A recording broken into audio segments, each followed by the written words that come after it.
जित एकचोटि सन्दीपले जितेको हेर्ने रहर छ मलाई। सन्दीपको हातबाट चाहिँ ट्रफी उचालेको र पहिलो नेपालमा क्रिकेटको अलि राम्रो खेलाडी भनेर चिनिएको पनि र इन्टरनेसनलले मानेर अब आइपिएल धरि खेल्न गएको सन्दीप लामिछानेले एकचोटि नेपालको एनपिएल पनि जितेको हेर्ने रहर छ। अहिले यो सिजन फेरि क्रिकेटको सिजन छ देशमा हैन। नेपाल प्रिमियर लिग सिजन 2 एकदमै चलिरहेको छ। दाइले कतिको हेरिरहनु भएको छ? मैले हेर्छु। अहिले पनि तपाईको लुम्बिनी र चितवन राइनोजको अहिले म्याच भइरहेको छ। अहिले भर्खर म भित्र अवार्डमा नै हेरिरहेको थिएँ।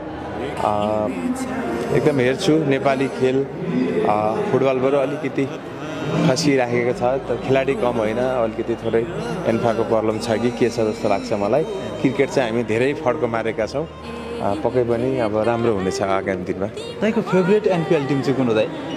यस्तो छ, जित जसले जिते नि हाम्रो नेपालकै जित हो होइन। 7वटा टिममा जसले जिते पनि खुसी नै छु, दुःखी केही छैन। तर अलिकति एउटा म स्याङ्जाकै भए पनि मैले रोज्नुपर्ने भेगी हिसाबले त म पोखरा रोज्नु पर्ने हो। तर म चाहिँ स्याङ्जाकै खेलाडी होइन। हाम्रो